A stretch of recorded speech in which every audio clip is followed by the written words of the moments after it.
Assalamualaikum warahmatullahi wabarakatuh. Halo Naura, selamat sore. Apa kabarnya hari ini? Sore Kak, baik Kak. Alhamdulillah, hari ini capek nggak setelah sekolah, setelah pulang Lumayan, sekolah? lumayan Kak, tadi banyak tugas. Eh iya sih ya, sekarang kelas 11 emang biasanya mulai padat. Terus sekarang posisinya kamu lagi di mana nih? Apalagi di rumah? Iya Kak, di kamar. Oke, pastikan tempatnya nyaman ya, supaya kamu bisa cerita dengan tenang. Kalau nanti ada yang bikin gak nyaman atau kamu mau berhenti sebentar, bilang aja, nggak apa-apa kok. Iya Kak. Baik, Naura. Sebelumnya, kakak mau memastikan dulu nih, apakah ini pertama kalinya kamu mengikuti konseling?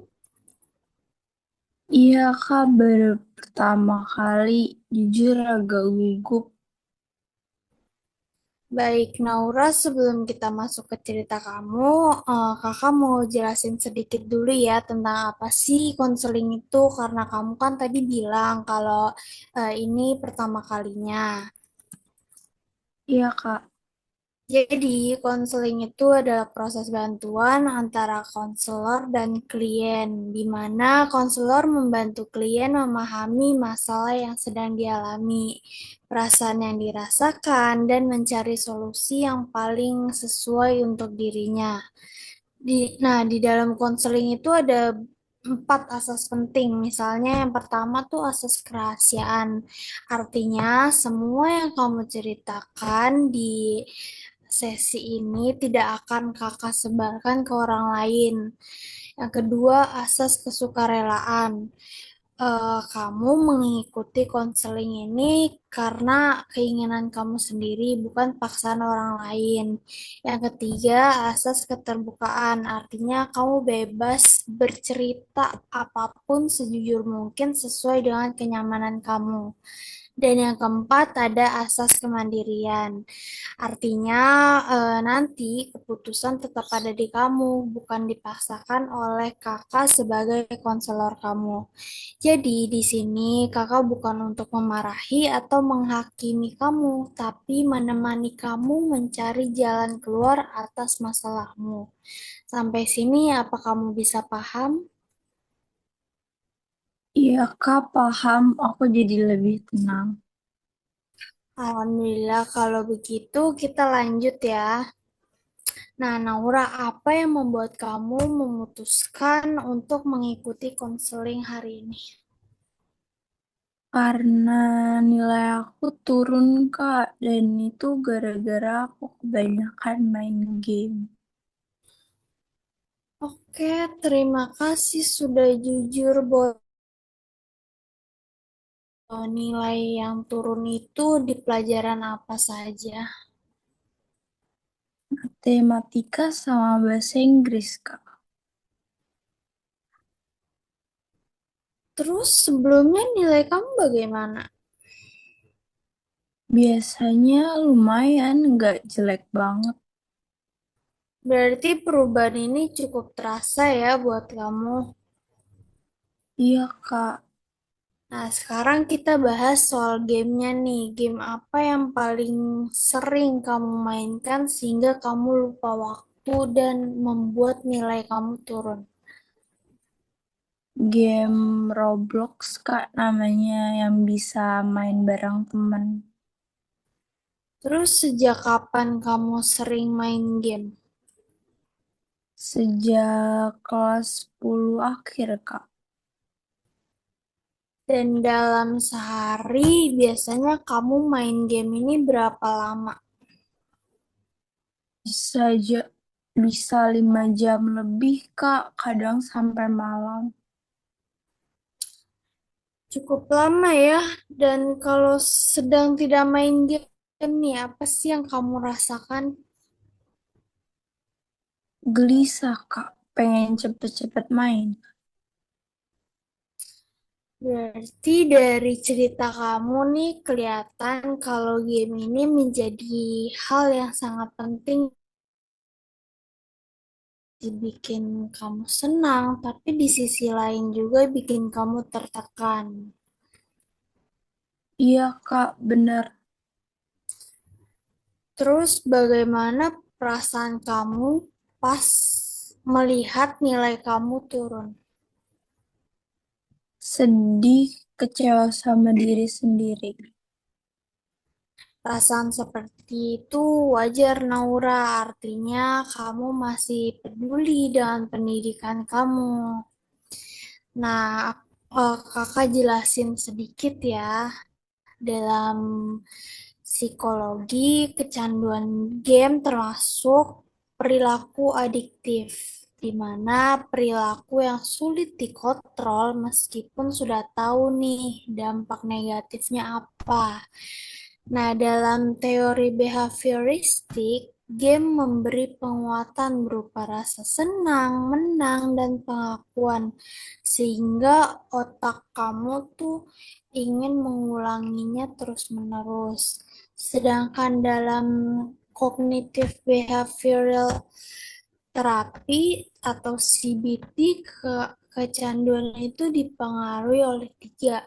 Yang pertama pikiran, yang kedua perasaan, yang ketiga perilaku.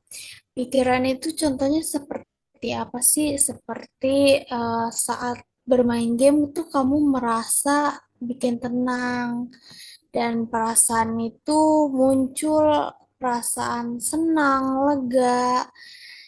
Nah, kalau perilaku itu perilaku kamu di mana kamu terus mengulanginya bermain game.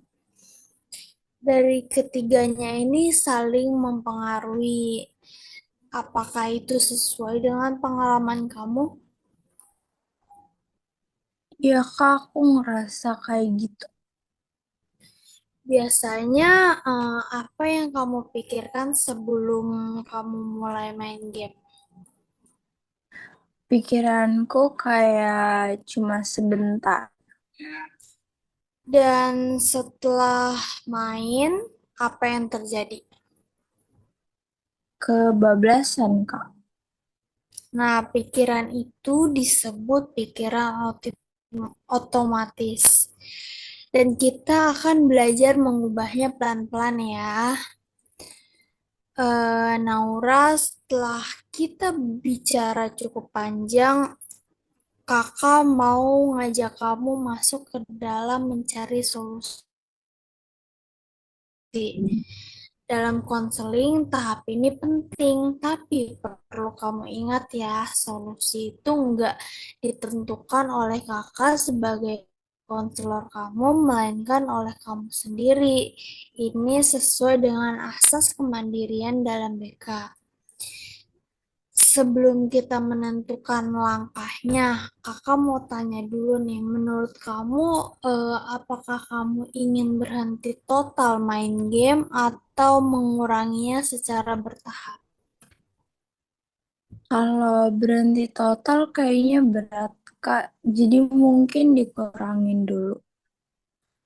Itu jawaban yang jujur dan realistis, Naura. Dalam CBT, perubahan yang bertahap justru lebih efektif karena tidak membuat kita merasa tertekan. Sekarang kita coba lihat ya pola harian kamu. Biasanya kamu sering main game di waktu kapan? Habis pulang sekolah sama malam, Kak. Oke, kalau dilihat dari situ berarti ada dua waktu rawan ya. Sekarang kakak mau ngajak kamu membedakan nih antara waktu wajib dan waktu pilihan. Waktu wajib itu apa sih? Waktu wajib itu seperti kamu sekolah, belajar, mengerjakan tugas, dan istirahat itu termasuk waktu wajib. Sedangkan waktu pilihan adalah eh, seperti main game, nonton HP, scrolling medsos, dan fokus sama gadget. Menurut kamu selama ini kamu sering mendahulukan waktu yang mana? Waktu pilihan, Kak, game dulu. Terima kasih ya sudah jujur. Nah, di sini kita coba nih membalik polanya. Bukan menghilangkan game, tapi mengatur urutannya. Sekarang aku beri, sekarang kakak beri beberapa opsi strategi. Kamu boleh pilih atau mengubah sesuai kemampuan kamu. Yang pertama, aturan tugas dulu game belakangan. Artinya, kamu hanya boleh main game setelah semua tugas sekolah selesai. Yang kedua, ada pembatasan waktu. Misalnya, maksimal 1 sampai 2 jam per hari kamu main game. Kan biasanya kamu 5 jam ya. Itu kamu kurangin menjadi 1 sampai 2 jam. Dan jangan lupa menggunakan alarm sebagai pengingat kamu untuk berhenti bermain game. Yang ketiga, mengganti kebiasaan.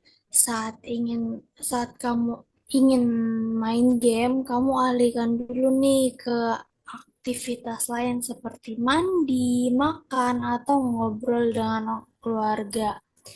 Nah, dari ketiga ini, mana yang paling mungkin kamu lakukan untuk memulainya minggu ini? Yang tugas dulu baru game, Kak. Oke, pilihan yang bagus. Sekarang kita buat lebih spesifik ya, supaya tidak hanya menjadi niat.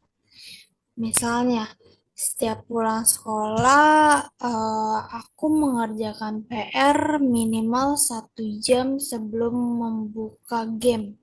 Apakah itu terasa mungkin buat kamu? Iya, Kak, masih masuk akal. Bagus. Sekarang kakak mau tanya satu hal penting nih. Kalau nanti kamu merasa malas atau tergoda untuk langsung main game, apa yang bisa kamu katakan ke diri kamu sendiri? Mungkin kerjain dikit dulu. Bagus. Dalam CBT, kalimat itu disebut self-talk positif, yaitu cara kita berbicara pada diri sendiri untuk mengubah perilaku.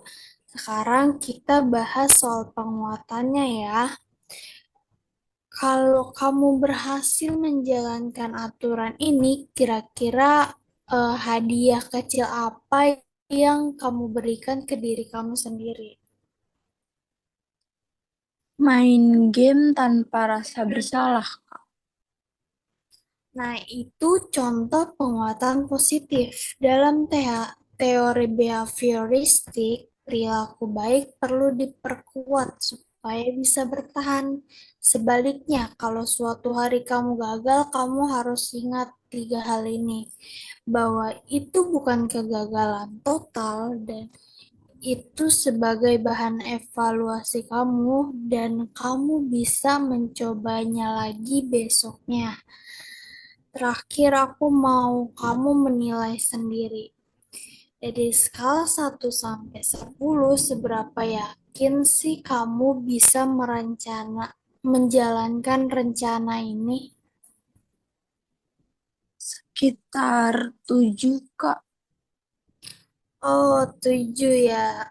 Angka 7 itu udah termasuk angka yang cukup tinggi loh. Artinya kamu punya niat dan kemampuan, tinggal kamu konsistensi aja. Nah, Naura, hari ini kamu sudah berani jujur dan terbuka. Itu langkah yang besar. Perubahan itu tidak harus langsung sempurna, yang penting kamu konsisten. Apakah kamu bersedia melanjutkan sesi konseling berikutnya untuk mengevaluasi perkembangan? Iya, Kak, bersedia. Baik, terima kasih sudah mempercayai proses ini ya, Naura. Jaga diri kamu baik-baik. Sampai bertemu di sesi berikutnya. Makasih, Kak.